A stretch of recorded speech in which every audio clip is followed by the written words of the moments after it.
BJP सांसद प्रदीप रोहित जी हमारे साथ मौजूद हैं। सर, जिस तरीके से पार्लियामेंट में आपने बयान दिया है, प्रधानमंत्री नरेंद्र मोदी पिछले जन्म में छत्रपति शिवाजी महाराज थे, उसको लेकर बड़ा बवाल मचा हुआ है। किस तरीके से आपने कैसे कहा? देखिए, महाराज छत्रपति शिवाजी को तो हम सब नमन करते हैं। वो हम लोगों का हृदय के सम्राट है। उसका इतिहास हम बचपन से ही पढ़ते रहे हैं और दुनिया के लिए, हमारे लिए, राष्ट्र के लिए वो समर्पित होकर क्या कर गए, इसलिए इतिहास में उसके नाम स्वर्णाक्षर में लिखा गया है और उसमें कोई कंपैरिजन किसी से के साथ नहीं हो सकता है। लेकिन बात ये था, मैं जो पार्लियामेंट में ये बात बोला था, 2024 में मैं सांसद में भारतीय जनता पार्टी से टिकट में चुनाव लड़ा। उड़ीसा के बरगढ़ लोकसभा मेरा क्षेत्र है और जब चुनाव लड़ा, मैं एक साधु के पास गया था। गंधमार्दन पहाड़ी क्षेत्र है हमारा वहाँ। जो साधु 7 महीने तक मोड़ो मोहुल बोल के एक गुम्फा क्षेत्र है, पहाड़ी क्षेत्र है, वहाँ तपस्या बिना पानी पी के वो तपस्या किए थे और सभी लोग उनको आदर करते हैं, सम्मान करते हैं। मैं उनका आशीर्वाद लेने गया था चुनाव से, जब हमको टिकट मिला तो मैं उनसे आशीर्वाद लिया, बैठे, बात किए। वो आशीर्वाद दिए, खुशी कि आप जीतेंगे इस बार। और फिर वो मेरे को खुद पूछे कि आप नरेंद्र मोदी को जानते हैं क्या? बोला हाँ, कैसे नहीं जानेंगे, वो तो हमारे देश के प्रधानमंत्री हैं, हमारे नेता हैं मोदी जी। और मोदी जी को कोई नहीं है, कौन नहीं जानेगा, और मैं तो उसी दल का हूँ। तो बोले नहीं, ऐसा बात नहीं है। मोदी जी, मैं जब तपस्या कर रहा था वो गुम्फा में, मेरे नज़र में आया मोदी जी का जो पूर्व जन्म था वो महाराज छत्रपति शिवाजी थे और महाराज छत्रपति शिवाजी का दूसरा जन्म, अभी का जन्म नरेंद्र मोदी है। और ये आपको चर्चा करने के लिए बोल रहा हूँ। मेरा को जो दृष्टि में आया, मैं तपस्या करने के समय मैं जो दिखा वो आपको बता रहा हूँ। और ये काफ़ी प्रतिष्ठित साधु है, काफ़ी बड़ा साधक भी है।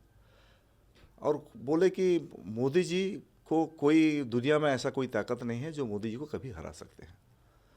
अगर खुद मोदी जी हारना चाहेंगे, अगर खुद मोदी जी छोड़ देंगे तो हो सकता है, और जब तक मोदी जी लड़ेंगे, मोदी जी को हराने वाला ताकत दुनिया में आज तक कोई पैदा नहीं हुआ है।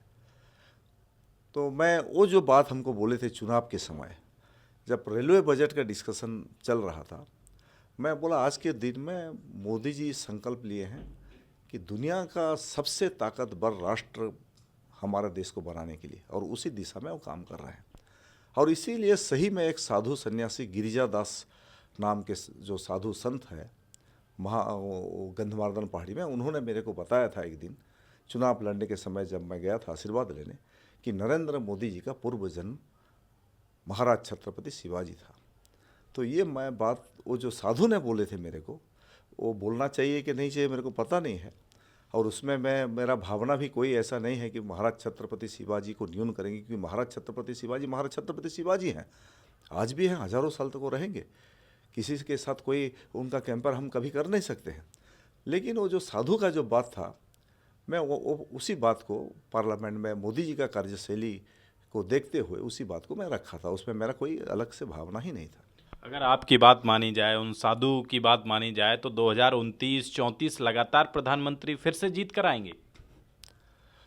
हाँ, देखिए, वो साधु ने जो बोले, गिरिजा साधु ने, वो बोल रहे हैं मोदी जी जब तक नहीं चाहेंगे मोदी जी को कोई हरा नहीं सकते, और वो आज तक ऐसा ताकत नहीं बना है जो मोदी जी को हरा पाएंगे। और अगर वो साधु जी का बात सही नहीं है, अब मेरे को लग रहा है वो जो ऐसे तपस्वी है, जैसे बड़ा साधक है, साधकों का बात कभी नहीं टलता। और मेरे को लग रहा है मोदी जी जब तक चाहेंगे 2029 में, उसके बाद भी जितना तक चाहेंगे मोदी जी, उनको कोई नहीं हरा सकते। लेकिन कांग्रेस कह रही है कि ये घोर अपमान है छत्रपति शिवाजी जी का। नहीं, देखिए, हमने हमारा ये में नहीं है कि हम अपमान करेंगे। और फिर छत्रपति शिवाजी महाराज को हम अपमान कर सकते हैं, जिन्होंने हिंदू राष्ट्र के लिए, हिंदू धर्म के लिए कुर्बानी दी है? हम उसी विचारधारा हम कभी अपमान कर सकते हैं? हाँ, जो उनका चरित्र जो है कांग्रेस वाला का, वही चरित्र है, इसलिए वो उन लोग को इसी नज़र में देख रहे हैं, वो भावना को नहीं समझ रहे हैं। बात करने के लिए बहुत बहुत शुक्रिया। कैमरा पर्सन चंदन के साथ दिल्ली से हृदय यादव, न्यूज़ पॉइंट।